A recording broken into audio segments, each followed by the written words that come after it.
This episode of Creepy is made possible thanks to our patrons. Patrons like Jenna Denoles, Danielle Poole, Georgina Barnes, Tanisha Fuller, Wartrout, Ashley Kay, Jordan Silva, and Chris Gearing.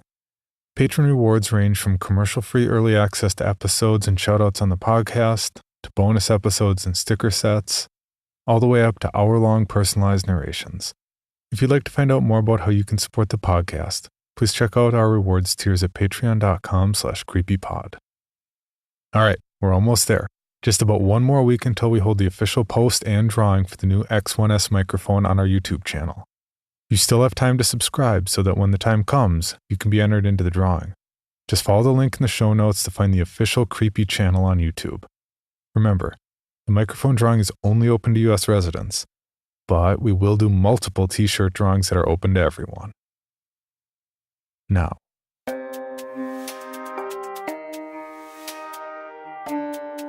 this is Creepy, a podcast dedicated to sharing the most famous, chilling, and disturbing creepypastas and urban legends in the world. Whether these stories truly happened or are simply fabrications is for you to decide. These stories may contain graphic depictions of violence and explicit language.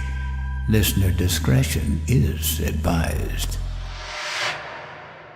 Creepy presents Whispers, written by Mike MacDee and found at mikestoybox.net, with guest narration by Alicia Atkins.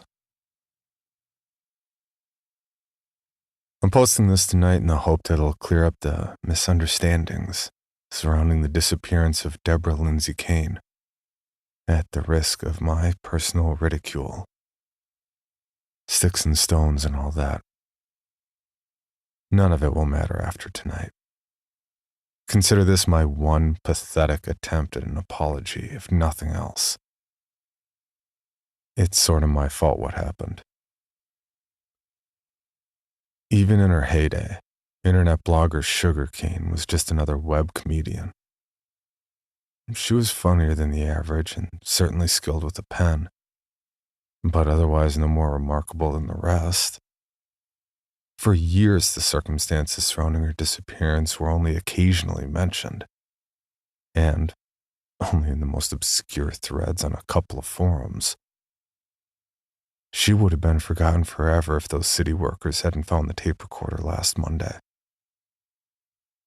Sugar Cane's true identity was a boyishly cute redhead named Deborah Lindsay Kane. Her sister Peyton described her as, quote, a bag full of fists, nails, and opinions, just looking for an excuse to burst open on somebody, nourished by beer and spite since our papa died in 91. Unquote. Deborah unintentionally began her career as a humor blogger when she let her friend talk her into setting up a MySpace account. She thought blogs were self-absorbed, whiny, and without substance, and thus used her MySpace page to parody the asinine ramblings of her peers. After a while, she graduated to belittling popular culture and occasionally reviewing books, comics, movies, and whatever hate mail she received from her growing reader base.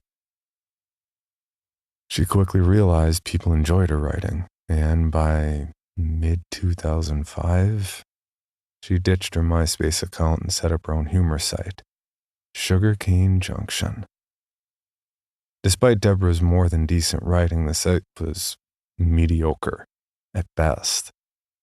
Most net junkies likely never knew she existed, much less that she'd vanished and possibly been murdered. Until the city workers found the tape. Sugarcane Junction never failed to celebrate whatever holidays and festivals came its way, and its seasonal articles were usually the most eagerly anticipated. Deborah composed surprisingly witty drinking songs for her Oktoberfest review, and a touching poem for Father's Day that she refused to talk about afterward. For her 2005 Christmas rant, she wrote a series of parodied Bible passages that broke her weekly hate mail record overnight. Back then, I was known as Dead at 50 and counted among Sugarcane's regular readers. During the first week of October 2006, I suggested that she spend the night in the Daily family's haunted house and write about the experience for her Halloween article. She announced to her readers that I was a child and a moron. I added a $1,000 prize to the mix. She eagerly accepted. On the last week of October, Deborah announced she would make the hour-long drive to the Daily house for a spooky sleepover. She embarked on the evening of the 29th, encouraging her readers to stay tuned for the details of my $1,000 journey through the haunted Daily house. I had every intention of awarding her the money, and I never would have mentioned the Dailies if I had known what would happen. Deborah always researched her subjects before or after her journeys, as she called any experience she blogged about. Stay tuned for the dirt on my journey through the latest Scorsese flick. If only to make her praise or mockery of it all the more complete. In her apartment, the police found stacks of newspaper clippings about the Daly family as far back as 1960. Praise for Kevin Daly and the lives he saved as a firefighter. His marriage to sweetheart Naomi Welch in 1970. The birth of their son, Jeff, in 1971. Jeff's growing fame as an abstract artist at only 12 months of age. The rumors that Naomi deliberately dropped her son down the stairs and caused his borderline autism. And of course, the fruitless search for the bodies when the family vanished in 1982. The bulk of the articles were testimonials from neighbors and friends about the last they saw the Dalys. Jeff's performance at school dwindled, but the work he produced in art class was as detailed as ever, depicting macabre realms of twisted abstract shapes and looming shadows, imagery he hadn't produced since he was a toddler. He claimed that the whispers made him draw these things. His only explanation for a whisper was, "They follow me around my house. I can't see them, but I know they're there." I don't think Jeff Daly was dreaming. I think his subconscious was a doorway to other worlds, and maybe his mother knew it and tried to kill him. If that's the case, I wish she'd been just a little more persistent. Kevin's coworkers described him as nervous, constantly on edge, like he was being followed by a lunatic and couldn't shake him. Naomi, normally known to greet her tavern's patrons with bright smiles and warm hellos, seemed to have crawled into a shell and refused to come out. She took frequent bathroom breaks, only to curl up inside a toilet cubicle and cry with her hands over her ears. And then one day Jeff never showed up at school, and his parents never showed at work. They vanished into thin air, and according to their neighbors, they didn't go quietly. Other articles describe strange but seemingly unremarkable sights and sounds on the abandoned Daly property from 1989 to 2004. A few of those articles were so strange that they were considered hoaxes or gross exaggerations. A neighbor's dog ran barking under the Daly porch. When it returned, it spent the next 2 days whining and cowering and howling miserably for no reason. One morning, the owners woke up and found the dog missing. It was never seen again. A young couple claimed a silhouette in the shadows of the front yard whispered something at them as they walked past the house late one night. They couldn't tell if there was someone there or not, and when they continued their walk, the shape stalked them for several blocks before vanishing altogether. Several mailmen have identical accounts of hearing movement and gibbering voices inside the house while on their routes. One assumed it was the local pranksters and alerted the police. They never found anyone inside. Earlier this week, the city workers were preparing the house for demolition when they discovered the recorder under an old desk. Remembering the house's history of missing persons, they turned it over to the police. The officer who received it, a friend of mine whose name will go unmentioned, had at one time been a sugarcane fan. I spent an entire evening listening to the tape at his place. To help spread the story around the web, I've received permission to post the recording, which you'll listen to as follows. The tape's been largely unedited, except for places where I've removed the excessive silence and called them out.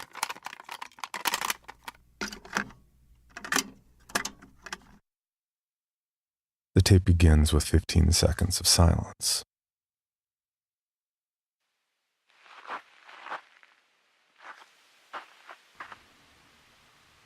Don't think I've ever been to this side of town before.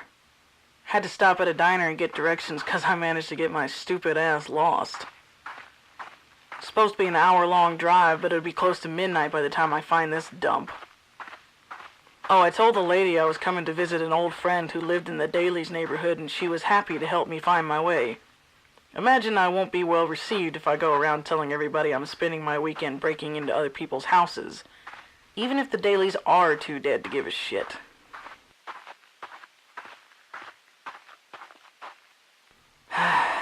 I feel silly going through with this. On the plus side, I'll get to pay my rent for the next month. It is now 11 p.m. on the dot. Took me forever to find the stupid house. Kept turning down the wrong streets. Hard to miss it once you find the right one. The front yard is a jungle of wiry vines and 3-foot grass infested with species of insects never before seen by man. You can't even see the front door from the street this late at night because the shadows gulped it up. Parked 2 blocks away and walked. Gonna find a window to climb through. Hopefully won't need to pick the back door because that'll take forever. More as it develops.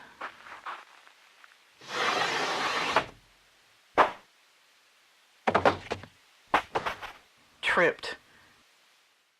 There's quiet shuffling for the next minute.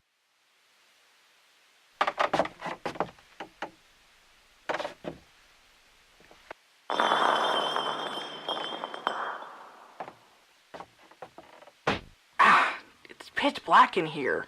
Where's my damn...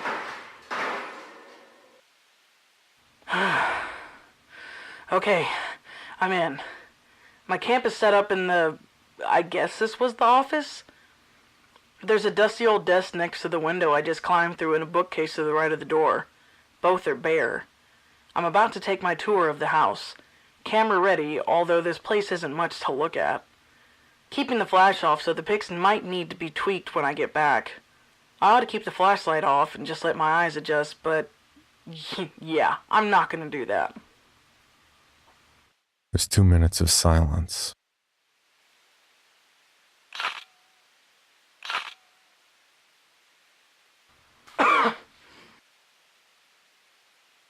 The house is a really roomy 2-story deal. Oh, there you are, you elusive stairs. The carpet's been all torn up except for one corner of the living room, so the floor is all crusty wooden boards.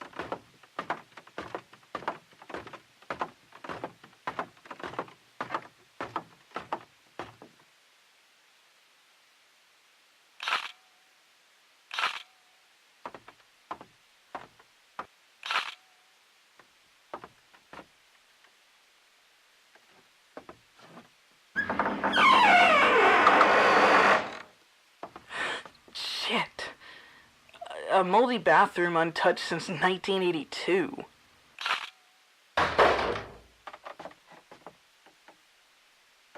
Ugh, goddamn wolf spiders everywhere.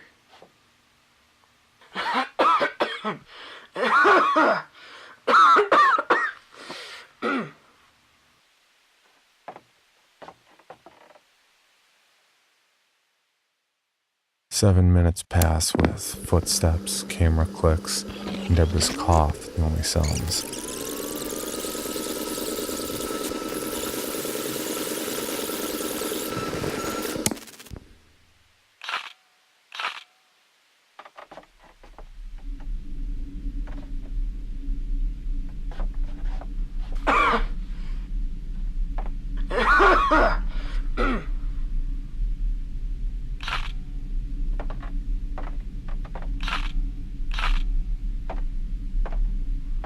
Assuming this is the kids' bedroom on the left and parents' room is down the hall, which means this is another bathroom, which I don't even know. If I just go over here. Halfway through, hollow thunks of boots on wooden stairs, and footsteps change to loud, unhealthy creaks. Now and then, Deborah makes various comments on the house's layout.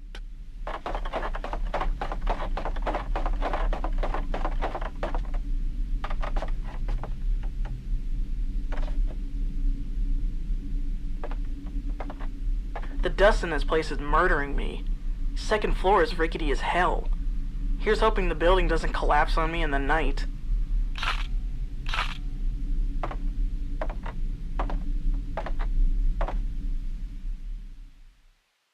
Silence for 2 minutes. Deborah whispers to herself inquisitively. Wooden clunking.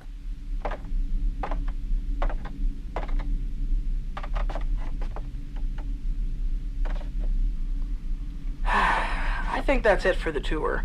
I'm off to sleep with the spiders. Now what is this? Found a loose board in the office floor. Previously pried up loose. I'll have to check that out tomorrow morning.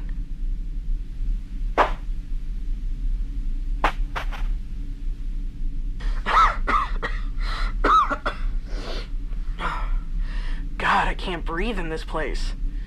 Alright, time for bed. We'll finish up our notes tomorrow. Good night.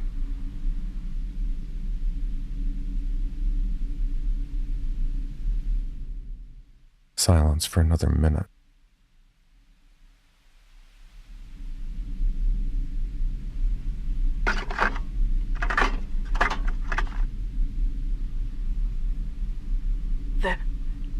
There's something in here.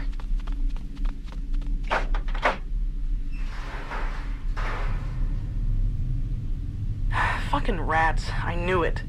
I hear them scuttling in their living room walls. I should have brought a cot.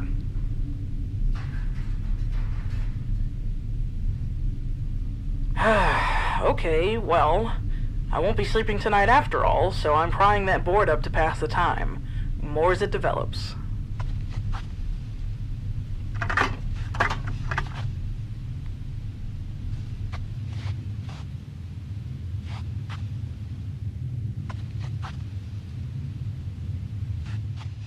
For the next 5 minutes, there's nothing but fingernails and something metallic, possibly a Swiss Army knife scratching into wood, and occasionally a clunk.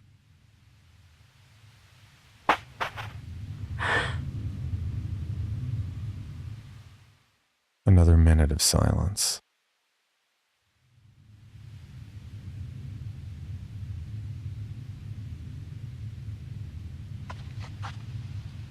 Who's there?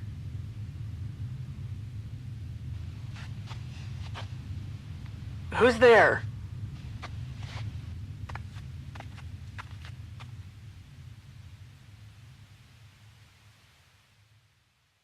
Nothing for a minute and a half.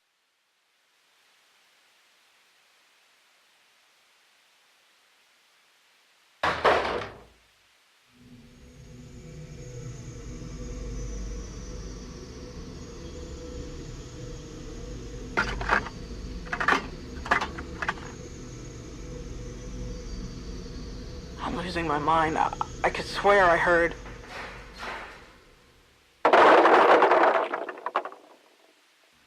Gotcha!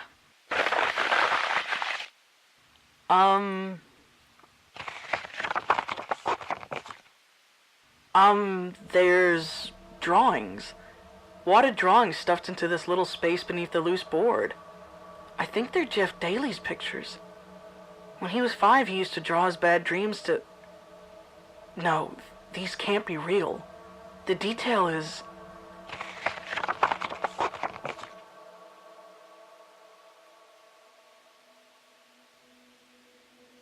Don't listen. It's not Daddy. It's not Daddy. It's not.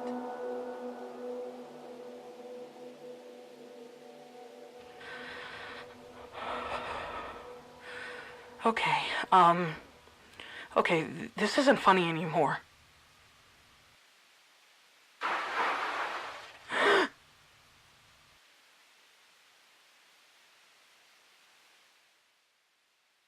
Two minutes and 40 seconds of silence.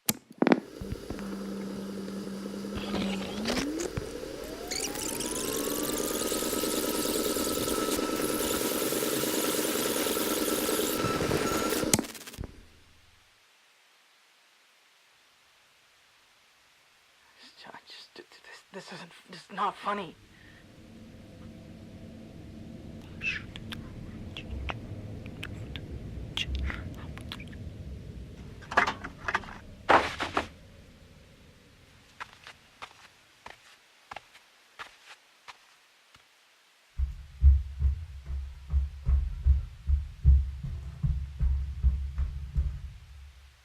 Stop it, it's not funny, please, just stop!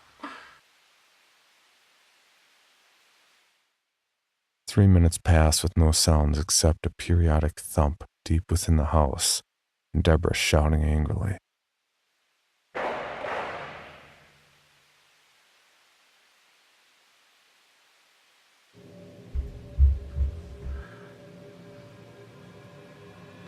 Oh, I can't take this, Who the fuck is here? Who's in here?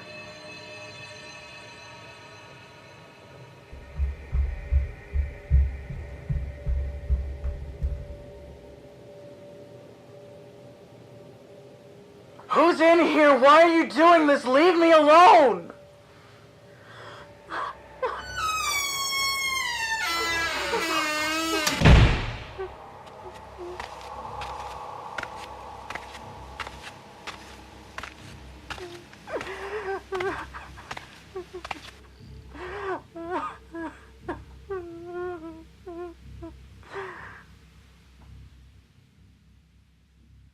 Nothing else for another minute.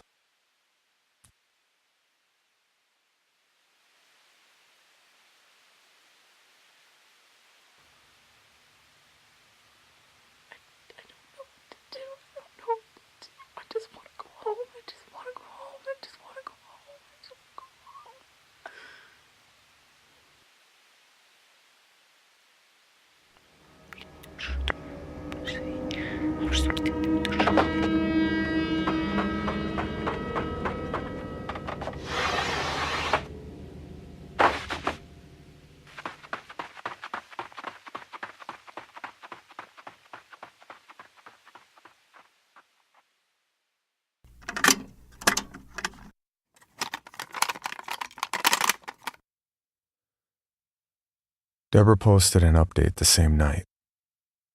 There was no trace of her usual snide narrative. She exchanged punchy one-liners for razor-edged curses. She wanted someone, me, to apologize to her for what she believed to be a perverse Halloween prank. She managed to keep one of the drawings she found under the loose floorboard and included a high-res scan in her rant, condemning it as an obvious attempt at a barely capable adult artist to reproduce the work of an 8-year-old retard. Drawn entirely in black crayon, it resembled a caricature of someone's living room as done by Salvador Dali.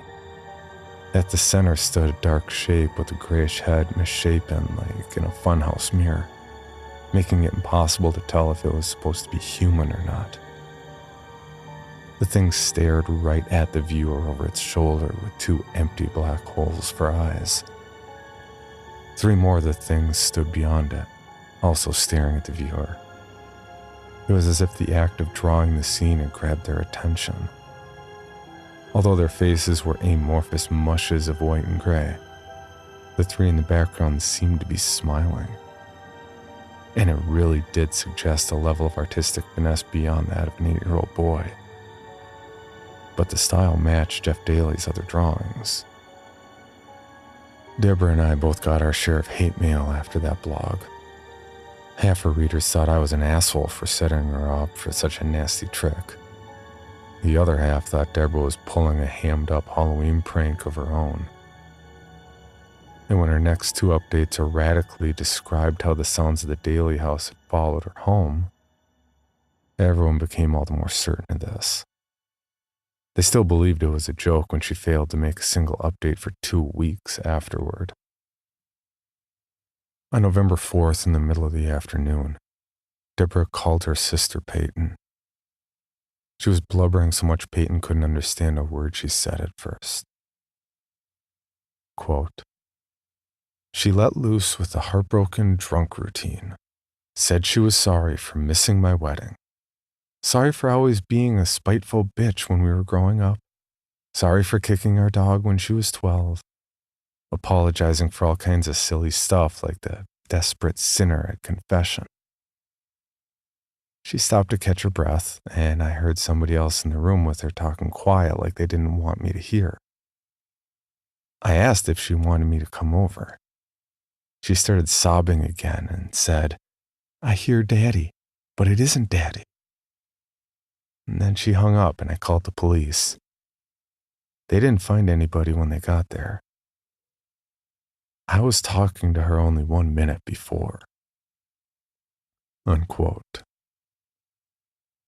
Most folks still think Deborah's abduction by the whispering stalkers of Jeff Daly's nightmares is a hoax orchestrated by Deborah or by some other sick individual.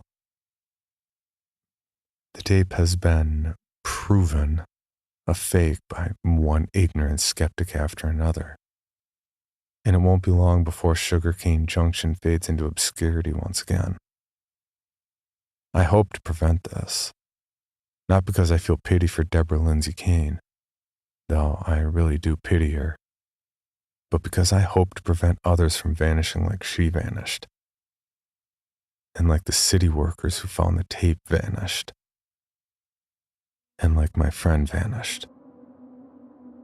They marked their territory, like they marked the Daly house in the tape, and they can smell anything that comes in contact with it. Once they smell you, they hunt you like bloodhounds until they've marked you too. They call to you softly like they're afraid to talk too loud, sometimes 2 rooms away, sometimes right next to you. They imitate people you're closest to. Maybe they think it's funny, but you can't listen to them. You have to shut them out. Otherwise, you'd be too scared to open your eyes or move a muscle. You won't have the chance to kill yourself before they drag you to whatever unholy hell Deborah Lindsay Kane was taken to.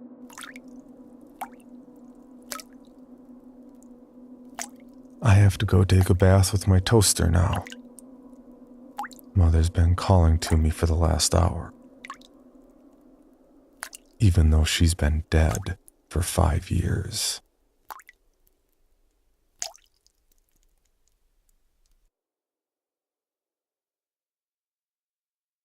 For more information, including pictures and videos of the stories told on this podcast, or to suggest stories for future episodes, please visit us at CreepyPod on Twitter, Instagram, and Facebook, or email us at creepypod@gmail.com. All stories told on this podcast can be found at creepypastawikia.com and are protected by a Creative Commons license. Some rights reserved unless otherwise stated.